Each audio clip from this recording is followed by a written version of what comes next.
बाघ का लालच। बहुत समय पहले की बात है। हिमालय के जंगलों में एक जंगली मादा सूअर थी। वो अपने बच्चों के साथ खुशी से रहती थी। एक दिन जब वो जंगल में अपने बच्चों के लिए भोजन के लिए खोज रही थी, उसने एक झाड़ी के पास एक रोते हुए बाघ का शावक देखा, यानी बाघ का छोटा बच्चा। बच्चे की माँ का कहीं निशान नहीं मिल रहा था। उसने सोचा, लगता है बाघिन को किसी शिकारी ने मार दिया है। माँ सूअर को शेर के छोटे बच्चे को देखकर दया आ गई। उसने सोचा, मैं कैसे ऐसी हालत में इस छोटे से बच्चे को छोड़ सकती हूँ। आखिर मैं एक माँ हूँ। मेरे जाने के बाद इस छोटे बच्चे को कोई पक्का खा जाएगा। माँ सूअर ने उस शेर के बच्चे को भी अपने पास ही रख लिया और उसकी देखभाल शुरू कर दी। और बाघ का बच्चा भी सूअर के परिवार का सदस्य बन गया। बाघ का छोटा बच्चा और सूअर के बच्चे एक साथ खेलते, एक साथ घूमने जाते, एक साथ ही सो जाते। दिन बीतते गए। एक दिन माँ सूअर की मौत हो गई। तब तक शेर का बच्चा पूरी तरह से विकसित हो चुका था और एक बड़ा शेर बन चुका था। और सूअर के बच्चे भी काफी बड़े हो गए थे और काफी मोटे ताजे भी थे। बाघ की आदत है कि वो मांस पर ही जीवित रहता है। मांस खाने की यही गहरी इच्छा उस शेर के मन में भी धीरे धीरे उत्पन्न होने लगी। वो सूअरों के मांस को खाने के लिए बहुत लालची था। क्योंकि वो सूअरों के साथ रहता था तो सीधा हमला करने से वो बदनाम हो सकता था। इसलिए उसने एक योजना बनाई। एक दिन बाघ ने सूअरों में से एक से कहा, भाई, कल रात मैंने एक सपना देखा। मेरे सपने में मैंने देखा कि मैं तुम्हें खा रहा था। मुझे इस सपने का अनादर नहीं करना चाहिए क्योंकि ये एक पाप है। इसलिए मैंने आपको मारने और आपका मांस खाने का फैसला किया है। मैं आपको मारने के पहले अगर आपकी आखिरी इच्छा हो तो वो पूरा करना चाहता हूँ। सूअर अपनी पूरी कोशिश करके बाघ को समझाते हैं कि ये सिर्फ एक सपना है और इसका वास्तविकता के साथ कोई लेना देना नहीं। लेकिन बाघ नहीं मानता। सूअरों को अब तक ये एहसास हो चुका था कि बाघ के चंगुल से बचना आसान नहीं होगा। फिर सूअर ने कहा, अगर तुम मुझे मार दोगे तो दूसरे सूअरों में तुम्हारी बदनामी होगी। मुझे लगता है कि ये बेहतर होगा कि मुझे मारने से पहले 3 जानवरों से आपके तर्क की स्वीकृति ली जाए। बाघ सूअर के इस प्रस्ताव पर सहमत हो गया। वो दोनों पहले बंदर के पास गए और पूरी कहानी सुनाई। बंदर ने प्रस्ताव का समर्थन किया। फिर उन दोनों को एक मुर्गी मिली। उसने भी बाघ का ही समर्थन किया। बाघ बहुत खुश था, लेकिन सूअर बेचारा बहुत परेशान था। आखिरकार उन्हें एक चील मिली। बाघ के दावे को सुनकर चील ने जैसे ही उनकी बात सुनी, वो समझ गई कि बाघ अब लालची हो गया है। वो बस सूअर का मांस खाना चाहता है, इसलिए उसने ये सब साजिश की है। ये सोचकर चील ने कहा, ये एक बहुत ही जटिल मामला है। मैं आपको सही न्याय के लिए राजा के पास जाने की सलाह दूंगी। उसने उन्हें यह भी सूचित किया कि वो मामले की सुनवाई के समय राजा के दरबार में उपस्थित रहेगा। बाघ और सूअर अदालत में राजा के समक्ष पेश हुए और पूरा मामला उन्हें बताया। सूअर ने राजा को एक गवाह पेश करने के लिए कहा और फिर राजा ने उन्हें थोड़ी देर के लिए प्रतीक्षा करने के लिए कहा और खुद शाही काम में लग गए। तभी अचानक चील राजा के दरबार में जमीन पर गिर गया और पूरी हर्ष और उल्लास से नृत्य करने लगा। यह देखकर राजा को बहुत क्रोध आया। उन्होंने अदालत में दुर्व्यवहार करने के लिए चील को चेतावनी दी। चील ने राजा से प्रार्थना की कि उसे अपने व्यवहार के लिए माफ किया जाए। मेरे प्रभु, मुझे माफ कीजिए। मैं अदालत की छत पर इंतजार करते करते सो गया था।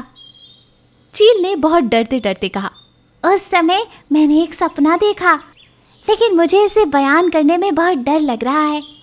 राजा को बहुत गुस्सा आया। उसने आज्ञा दी कि तुम तुरंत अपना सपना बताओ। राजा साहब, मेरे सपने में मैंने देखा कि मैंने एक राजकुमारी से शादी की थी। ये कहकर चील ने राजा से कहा, अब क्योंकि मैंने ये बात सपने में देख ही ली है, तो कृपया कर किसी भी राजकुमारी से मेरी शादी कराकर मुझे और मेरे सपने को पूरा कीजिए। राजा बहुत क्रोधित हो गया। उसने तुरंत गुस्से में कहा, ये अदालत है, इधर मजाक बनाने के लिए नहीं और ऐसे फालतू नियमों और इच्छाओं के लिए भी नहीं आया जाएगा। ये एक सपने के आधार पर किसी प्रस्ताव को रखना उचित नहीं। एक सपना है और वास्तविकता का उसके साथ कोई लेना देना नहीं। मौका पाते ही चील ने तुरंत राजा से कहा, अगर ये सच है तो फिर कैसे बाघ अपने सपने के बल पर बेचारे सुअर को मारकर उसका मांस खाने की बात कर रहा है?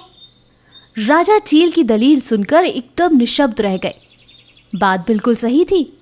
सपने के आधार पर किसी की जिंदगी खत्म कर देना ये वाकई उचित नहीं था। राजा ने अपना आखिरी न्याय सुनाया। उन्होंने बाघ को अपना सपना पूरा करने के लिए साफ मना कर दिया और ये भी निर्देश दिया गया कि बाघ और सुअर जंगल में अलग अलग रहेंगे। तो इस कहानी से हमें ये सीख मिलती है कि लालच के कारण और सिर्फ अपने फायदे के लिए दूसरों का नुकसान नहीं करना चाहिए। अगर हम सिर्फ अपने बारे में सोचेंगे तो किसी न किसी को हानि पहुंच सकती है। घमंडी शेरनी। एक जंगल था, उसमें एक शेर और शेरनी रहती थी। वो जंगल का राजा था और शेरनी उस जंगल की रानी। दोनों एक दूसरे से बहुत प्यार करते थे। उन दोनों के भी 2 बच्चे थे, परंतु दोनों का स्वभाव बड़ा अलग था। शेर एकदम शांत और विनम्र था। जंगल में हर कोई शेर का बहुत सम्मान करता था। अगर जंगल में कोई भी लड़ाई हो जाती तो शेर उसका समाधान निकाल दिया करता था। जंगल में हर कोई शेर का बहुत सम्मान करता था। अगर जंगल में कोई भी लड़ाई हो जाती तो शेर उसका समाधान निकाल दिया करता था। दूसरी तरफ शेरनी ऐसी नहीं थी। उसको अपनी ताकत का बहुत अभिमान था। वो रानी बनकर बड़ा घमंड करती थी। वो उस जंगल में हर किसी को अपने से छोटा मानती थी। और तो और वो अपने बच्चों को भी जंगल में किसी के साथ भी खेलने नहीं देती थी। जब भी वो जंगल में जाती तो किसी से सीधे मुंह बात भी नहीं करती थी, बल्कि मुंह दूसरी तरफ करके सामने वाले को नीचा बताकर निकल जाती थी। जब कभी भी उसके बच्चे किसी जानवर के साथ खेलते हुए नजर आते तो वो बच्चों को अक्सर सबके सामने डांट दिया करती थी। बच्चों, मैंने मना किया है ना, जंगल में किसी जानवर के साथ नहीं खेलना। उनकी तुम्हारे साथ खेलने की औकात नहीं है। तुम समझते नहीं हो तुम्हारा स्तर क्या है। ये सुन के बच्चे और जानवर दुखी हो जाते थे। पर माँ, हम तो बस खेल रहे हैं, ये हमारा दोस्त है। एक बार में मैंने जो कहा वो समझ नहीं आता। चलो, किससे दोस्ती करनी है किससे नहीं, तुम्हें समझ नहीं आता है क्या? एक दिन की बात है, माँ और बच्चे दोनों खाना खा रहे थे। तभी अचानक पीछे से एक जहरीला सांप बच्चे को मारने के इरादे से आया। धीरे धीरे वो बच्चों की तरफ बढ़ रहा था। माँ को इस बारे में कुछ भी नहीं पता चला, पर ऊपर आसमान में उड़ रहे एक गिद्ध ने उसे देख लिया। उसने उस सांप को मार डाला और उसने शेरनी के बच्चों की जान बचाई। पर शेरनी ने उसका शुक्रिया करने के बदले अपने बच्चों को लेकर वो वहां से चली गई। हाँ, चलो अंदर चलो, पता नहीं कैसे कैसे लोग आकर बैठ जाते हैं। इस बात से गिद्ध को बहुत बुरा लगा। एक बार माँ और बच्चे नदी किनारे खेल रहे थे। माँ, कितना मजा आ रहा है। शेरनी खेलते खेलते थक गई और वो सो गई। बच्चे माँ को बिना बताए अकेले ही वहां से चले गए। जब शेरनी की आंख खुली तो उसने देखा कि बच्चे वहां नहीं थे। वो बहुत डर गई। अरे बच्चों, कहाँ हो तुम? मेरे पास आओ बच्चों, अगर तुम मुझे सुन रहे हो तो मेरे पास आओ। उसने अपने बच्चों को ढूंढने की बहुत कोशिश करी। वो बहुत घबरा गई थी क्योंकि शेर भी जंगल में नहीं था। वो जंगल में अपने बच्चों को ढूंढने लगी। उसने बंदर को देखा तो बंदर से पूछा, बंदर, क्या तुमने मेरे बच्चों को कहीं देखा? बंदर बड़ा हैरान हुआ। ये शेरनी आज मुझसे कैसे बातें कर रही है? ये तो खुद को बड़ी नकचड़ी समझती है। आज क्या हुआ इसको? रानी जी, आप मुझसे बात कर रही हैं? आज से पहले जब भी मैं आपसे प्रणाम करता था तब तो आप अपना मुंह दूसरी तरफ घुमाकर चली जाती थी। इसलिए मैंने सोचा कि जरा पूछ लूं कि आप मुझी से बात कर रही हैं या किसी और से। ये सुनकर शेरनी को बहुत बुरा लगा। अपने व्यवहार पर उसे काफी शर्मिंदगी महसूस हुई और वो वहां से चुपचाप चली गई। मुझे माफ कर दीजिए। थोड़ी दूर आगे चलते उसे रास्ते में हाथी मिला। उसने घबराते घबराते हाथी से पूछा, हाथी जी, क्या आपने मेरे बच्चों को कहीं देखा?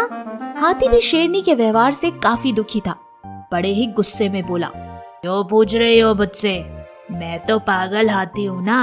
आप तो मुझे हमेशा यही कहती हो, तो इस पागल हाथी से कैसे पता चलेगा कि तुम्हारे बच्चे कहाँ हैं? शेरनी अब समझ गई थी कि उसका व्यवहार वाकई बहुत गलत था। वो वहां से बिना कुछ बोले चली गई। ऐसा कर सब शेरनी को कुछ ना कुछ बोलकर उसे ये एहसास दिला रहे थे कि वो कितने अहंकार में थी और दूसरों के साथ उसका व्यवहार कितना गलत था। यहाँ तक कि चूहे ने भी उसकी मदद करने से मना कर दिया। हम तो छोटे हैं, हमसे क्यों पूछ रही हो? हमारी तो औकात भी नहीं तुम्हारे बराबर खड़े होने की। तो हमें कैसे पता होगा तुम्हारे बच्चे कहाँ हैं? ये सब सुनने के बाद शेरनी को अपनी भूल समझ में आ चुकी थी। उसने अपने अहंकार के लिए सबसे माफी मांगी। मुझे माफ कर दीजिए, मैं समझ गई हूँ कि मेरा व्यवहार कितना गलत था। मैं आज के बाद आप सबके साथ इस तरह का व्यवहार नहीं करूँगी। कृपया कर मुझे मेरे बच्चों को ढूंढने में मदद करें। मैं माफी मांगती हूँ, मुझसे बहुत बड़ी भूल हो गई। सब जानवरों ने उसे माफ कर दिया और उसके बच्चों को ढूंढने में मदद करने लगे। कुछ ही देर बाद हाथी ने उनके बच्चों को एक पहाड़ पर खेलते हुए ढूंढ लिया। शेरनी बच्चों को देखकर बहुत खुश हुई और उसके बाद से वो खुशी खुशी हर किसी के साथ उस जंगल में रहने लगी। अब शेरनी का व्यवहार सबके साथ सामान्य था। तो देखा बच्चों, हमें कभी भी अहंकार नहीं करना चाहिए। हमें हमेशा सबके साथ अच्छे से रहना चाहिए।